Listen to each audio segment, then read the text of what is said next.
Puji Tuhan, Tuhan baik sudah menolong dan menyertai kehidupan kita. Sebelum kita akan masuk dalam renungan kebenaran firman Tuhan, mari kita berdoa. Haleluya. Terima kasih Tuhan Bapa di sorga, kami datang kepadamu. Terima kasih untuk perlindungan dan penyertaan-Mu. Saat ini Tuhan, sebelum kami memulai melangkah melakukan segala aktivitas kami, biarlah Tuhan tolong kami terlebih dahulu. Tuhan sertai setiap langkah hidup kami, terutama Tuhan, Engkau yang memberikan hikmat kepada kami untuk kami dapat melakukan setiap firman-Mu, menuruti apa yang menjadi kehendak-Mu dalam kehidupan kami, supaya kami senantiasa ada di jalan-Mu. Terima kasih Tuhan, terima kasih, terpujilah akan nama-Mu. Dalam nama Tuhan kami Yesus Kristus kami berdoa mengucap syukur. Haleluya. Amin. Puji Tuhan. Ada satu hal yang saya sebenarnya tidak suka kalau misalnya kita sedang berbicara dengan anak atau dengan pasangan kita, tetapi tidak dijawab, ya. Atau mungkin kalau ada pasangan yang sedang tidak bagus komunikasinya sehingga mereka marah satu dengan yang lainnya, kadangkala marahnya dalam hal-hal yang sebenarnya tidak bisa menjadi jalan keluar karena salah satu dari mereka berhenti untuk bicara, tidak mau menjawab pertanyaan dari pasangannya.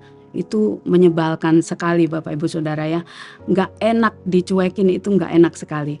Nah, kalau kita melihat di dalam Mazmur pasalnya yang keempat pada ayatnya yang kedua, di situ firman Tuhan katakan, apabila aku berseru, jawablah aku, ya Allah, yang membenarkan aku.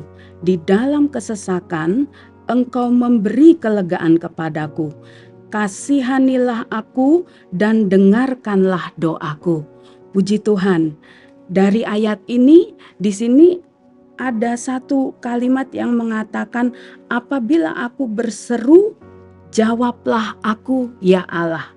Puji Tuhan. Tema yang akan kita bahas bersama-sama kali ini adalah answer me please. Kita mau Tuhan memberi kemurahan dengan menjawab setiap doa dan permohonan kita. Kalau kita membaca pada keseluruhan Mazmur pasalnya yang keempat di sini, kita tahu bahwa Daud itu ternyata menghadapi begitu banyak tekanan dalam kehidupannya. Bahkan apa yang dihadapi Daud bukan hanya dari orang-orang di luar dari dia, orang-orang yang tidak dia kenal atau musuh-musuhnya sendiri, tetapi orang-orang yang ada di dalam lingkungannya pun menjadi masalah tersendiri bagi kehidupan Daud, dan ini dia rasakan cukup berat ya, bahkan sangat berat, sehingga kalau dia mengatakan di dalam ayatnya yang kedua, apabila aku berseru, jawablah aku, ya Allah, yang membenarkan aku. Berarti Daud punya satu prinsip di dalam kehidupannya, bahwa ketika dia menghadapi persoalan, ketika dia menghadapi permasalahan, dia tahu kemana dia harus mengadu dan berharap. Dan dengan yakin dia menyerahkan seluruh persoalannya itu kepada Tuhan tanpa keraguan sedikit pun. Makanya di dalam ayat yang keempat ya, di situ dikatakan, ketahuilah bahwa Tuhan telah memilih baginya seorang yang dikasihinya. Tuhan mendengarkan apabila aku berseru kepadanya. Biarlah kamu marah, tetapi jangan berbuat dosa. Berkata-katalah dalam hatimu di tempat tidurmu, tetapi tetaplah diam. Lalu dalam ayatnya yang ke-9 juga di situ dikatakan, dengan tentram aku mau membaringkan diri, lalu segera tidur. Jadi Daud bisa mengendalikan emosinya hingga pada akhirnya Daud pun bisa menikmati tidur nyenyaknya. Ya, yang tidak bisa tidur, yang sulit untuk tidur, saya sendiri pernah merasakannya dan itu sangat tidak enak sekali. Sehingga menambah emosi kita itu semakin tidak stabil. Melalui pengalaman Daud, pada ayat-ayat yang memang sudah dituliskan dari ayat yang pertama sampai ayatnya yang ke-9, di situ kita bisa mengambil kesimpulan dalam ayat-ayat tersebut atau dalam Mazmur pasal yang keempat tersebut, sebenarnya pribadi seperti apa yang doanya itu akan dijawab oleh Tuhan, ya. Yang pertama, di dalam ayatnya yang ke-6, di situ firman Tuhan katakan, persembahkanlah korban yang benar dan percayalah kepada Tuhan. Lalu pada ayatnya yang ke-9, ayat yang sudah kita baca tadi, dan dengan tentram aku mau membaringkan diri lalu segera tidur, sebab hanya Engkaulah ya Tuhan yang membiarkan aku diam dengan aman. Yaitu pribadi yang sungguh-sungguh mengandalkan Tuhan. Hanya mengandalkan Tuhan. Dia menaruh seluruh harapannya hanya kepada Tuhan. Dan inilah yang dilakukan oleh Daud. Dikatakan dia mempersembahkan korban yang benar dan dia percaya kepada Tuhan. Makanya di dalam menghadapi kesulitan yang besar pun Daud dapat tidur dengan nyenyak. Karena apa? Karena dia tahu kepada siapa dia berserah. Dia tahu kepada siapa dia bersandar. Lalu yang kedua, pribadi yang seperti apa yang doanya itu akan dijawab oleh Tuhan. Di dalam Mazmur pasalnya yang keempat, pada ayat yang kedua, di situ firman Tuhan katakan, apabila aku berseru, jawablah aku ya Allah yang membenarkan aku. Di dalam kesesakan Engkau memberi kelegaan kepadaku, kasihanilah aku dan dengarkanlah doaku. Juga pada ayatnya yang keempat, di situ dikatakan, ketahuilah bahwa Tuhan telah memilih baginya seorang yang dikasihinya. Tuhan mendengarkan apabila aku berseru kepadanya. Lalu pada ayat yang ke-7 di situ juga dikatakan, banyak orang berkata, siapa yang akan memperlihatkan yang baik kepada kita? Biarlah cahaya wajah-Mu menyinari kami, ya Tuhan. Pribadi yang mengharapkan pertolongan dari Tuhan. Hanya pertolongan yang daripada Tuhan.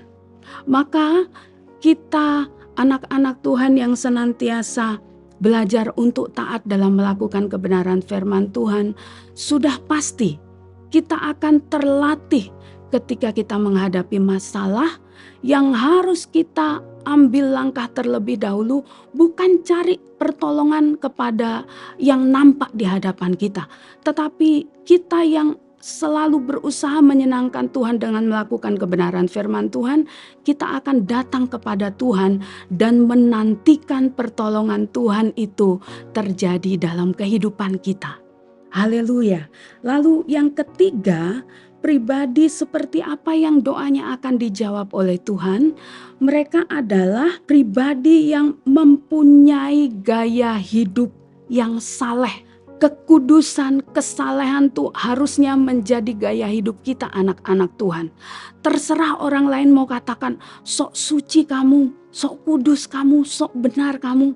Gak apa-apa saudara, yang penting kita di hadapan Tuhan itu berkenan. Di dalam ayatnya yang keempat sampai ayatnya yang keenam, ayat-ayat yang sudah kita baca, di situ dikatakan bahwa Tuhan itu memilih orang yang dikasihinya. Karena apa? Karena orang tersebut punya gaya hidup saleh, gaya hidup di dalam kebenaran firman Tuhan yang menyenangkan hati Tuhan, ya. Persembahkan korban yang benar, artinya dia melakukan segala sesuatu itu untuk Tuhan, bukan hanya untuk kepentingan dirinya sendiri. Makanya ketika Daud berseru kepada Tuhan, Tuhan menjawab doanya. Tuhan menolong kehidupannya. Bahkan di dalam Mazmur pasalnya yang ke-91, di sini kita melihat bukan hanya Tuhan menjawab setiap pergumulan kita, setiap doa kita, tetapi ada perlindungan penyertaan Tuhan juga dalam kehidupan kita. Pada ayatnya yang ke-14, di situ firman Tuhan katakan, Sungguh hatinya melekat kepadaku, maka aku akan meluputkannya. Aku akan membentenginya sebab ia mengenal namaku. Bila ia berseru kepadaku, aku akan menjawab. Aku akan menyertai dia dalam kesesakan.